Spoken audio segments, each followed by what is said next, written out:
सुना। अब पूर्णिमा होने के नाते आप सत्यनारायण भगवान व्रत कथा श्रवण करो। बोल श्री सत्यनारायण भगवान की। ये कथा जब आप हमें महीना भर पहले बुक करवाते, फिर पैसा खर्च करते, तब सुनने को मिलता। और ये कथा मंदिर में आने से, महीना भर स्नान करने से बिल्कुल मुफ्त सुनाई जा रही है। इसका लाभ लेने के लिए हमें मन बड़ा प्रसन्न करना पड़ता है, क्योंकि छल कपट हिंसा मन में नहीं होना चाहिए। जब तक कथा पंडाल में बैठे हो, पूजा पंडाल में बैठे हो, गुरु के पास में बैठे हो, माता पिता के पास बैठे हो, तब तक छल कपट हिंसा द्रोह तुम्हारे मन में नहीं होना चाहिए। कि एक दाने मिशारणे परिशया शौनिका दया प्रपंच मुनरा सर्वे सुतम पवराणि खलु व्रतेन तप्सा किं वा प्राप्ते वंचितं फलम् तत्सर्वामि श्रोतुक्षां कथास्यं च महामुनि। बोल श्री सत्यनारायण भगवान की। शांताकारं भुजगशयनं पद्मनाभं सुरेशं विश्वाधारं गगनसदृशं मेघवर्णं शुभांगमं लक्ष्मीकान्तं कमलनयनं योगविद्यानिगम्यं वन्दे विष्णु भवभयहरं सर्वलोकैकनाथं। बोल सत्यनारायण भगवान की।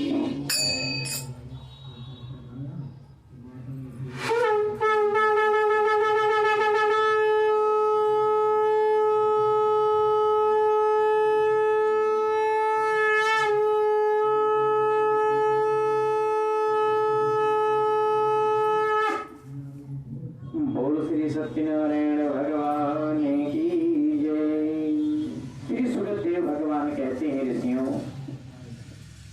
कि एक समय नैमिषारण्य तीर्थ में 88,000 ऋषिगण एकत्रित होकर के परस्पर आपस में विचार कर रहे हैं। विचार क्या कर रहे हैं कि कलयुग में रह रहे हैं, कलयुग में खा रहे हैं, कलयुग में पी रहे हैं, तो ऐसा कौन सा कर्म किया जाए जिससे कलयुग हमारी बुद्धि भ्रष्ट ना कर पावे।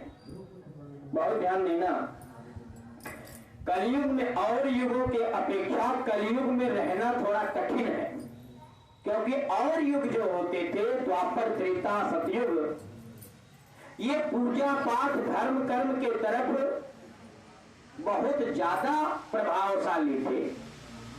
लेकिन कलयुग पूजा पाठ के तरफ प्रभावशाली नहीं है। कलयुग तो चोरी, बेईमानी, दुराचारी, बेविचारी, जुआ खेलना, जीव हिंसा, मदिरापान करना और सोना, इन सबको कलयुग बहुत प्रिय है। तो लिखा है कि यथा राजा तथा प्रजा। यही कारण है कि आज के युग में किसी के घर में बच्चे को पीने का दूध नहीं है तो तुम 1 लीटर दूध की व्यवस्था नहीं करवा पाते, लेकिन दारू पीने के लिए 50 लोग तुम्हें मिल जाते हैं।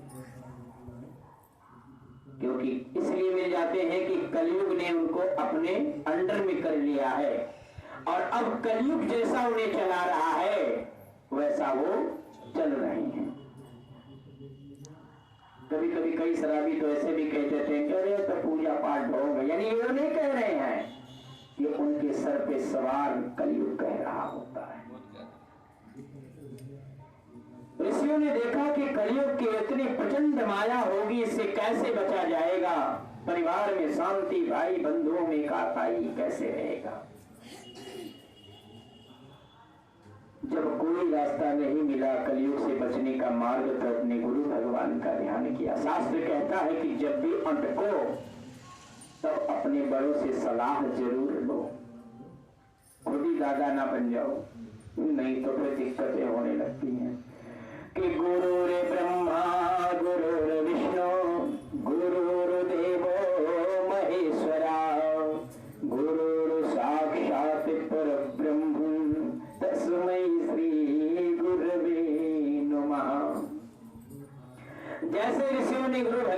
ध्यान किया। 16 साल की अवस्था में श्री सूत जी महाराज नैमिषारण्य तीर्थ में प्रकट हो गए। वो श्री सद्गुरुदेव भगवान की ऋषियों ने ऊंचा पवित्र आसन दे करके बैठाया और साष्टांग दंडवत प्रणाम किया। इससे ये सीखो कि ब्राह्मण यदि तुम्हारे घर, गुरु यदि तुम्हारे घर, अतिथि यदि तुम्हारे घर आते हैं तो उसको सामान से ज्यादा सम्मान देने की कोशिश करो, उसी में कल्याण है तुम्हारा।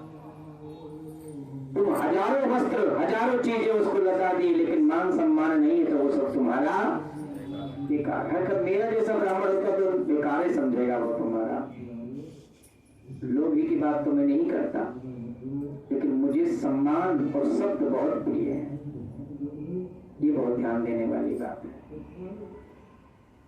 इस प्रकार के वचन को सुन करके जब देखा तो गुरु भगवान ने कहा, ऋषियों आप धर्मी हैं जो मानव का चोला पा करके और परोपकार की चिंता करते हैं। हमारे बाबा एक कहावत कहा करते थे कि मनुष्य का चोला पा करके यदि परोपकार नहीं किया तो तुम्हारा जीवन ही बेकार है। परोपकार ना करने वाले का तो जीवन ही व्यर्थ बताया गया है। हाथ जोड़ करके प्रार्थना किया, कहने लगे ऋषियों, एक बार नाना लोकों में भ्रमण करते हुए नारद बाबा पृथ्वी पर आए कि चलो सत्संग कर आवे। ऐसे मंदिर में ऐसे जगह जगह सत्संग कथा भागवत हो रहा, चलो हम भी आनंद ले आवे।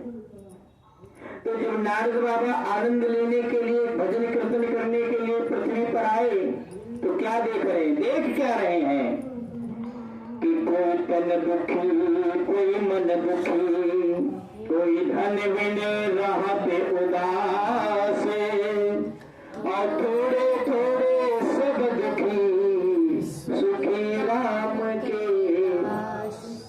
नारद जी ने देखा कि भैया मृत्यु लोक में तो सुख कहीं है ही नहीं, सब यहाँ परेशान है। सुख कहाँ मिला उनको?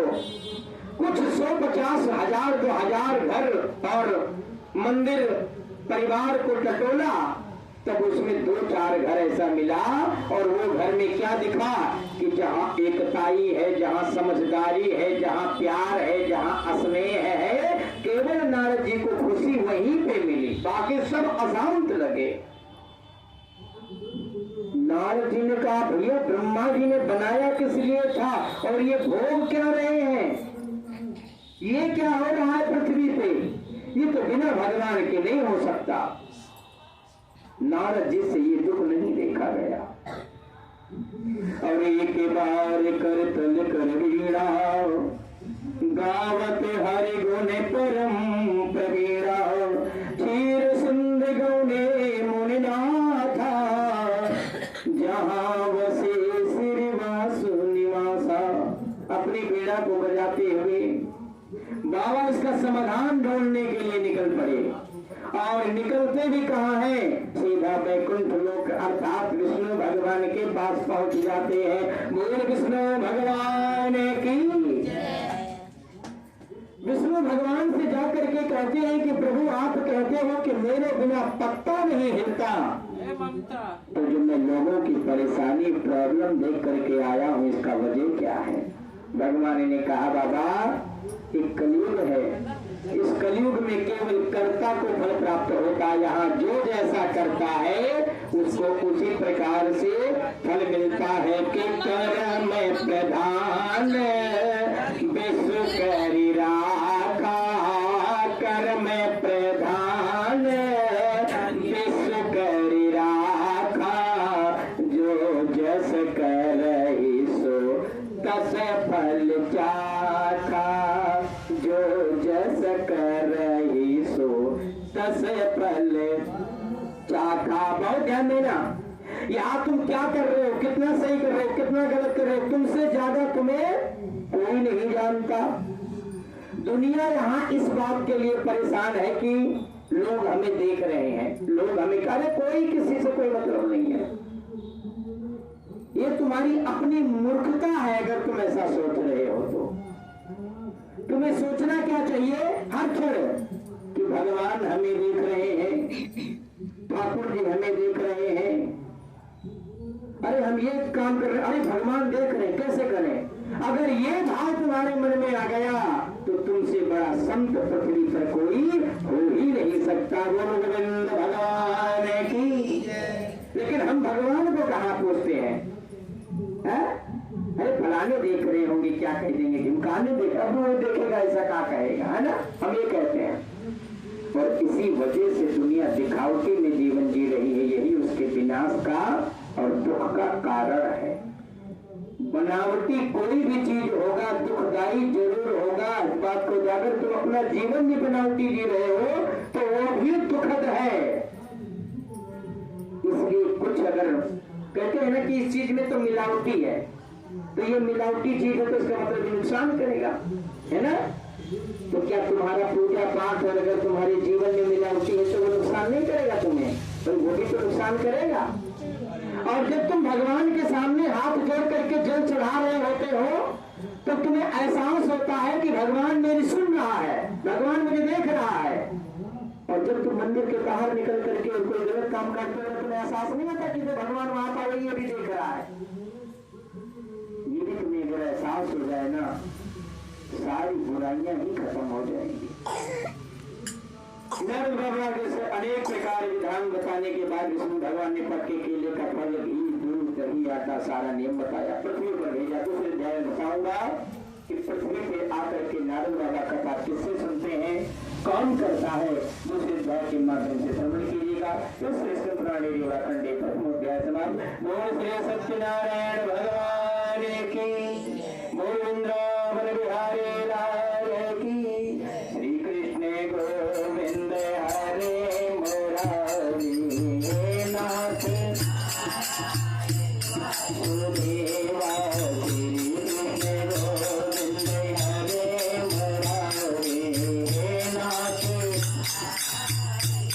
सुदेवा। नाथ नारायण वासुदेवा, हे नाथ वासुदेवा। श्री कृष्ण गोविंद हरे मुरारी नाथ सुदेवा।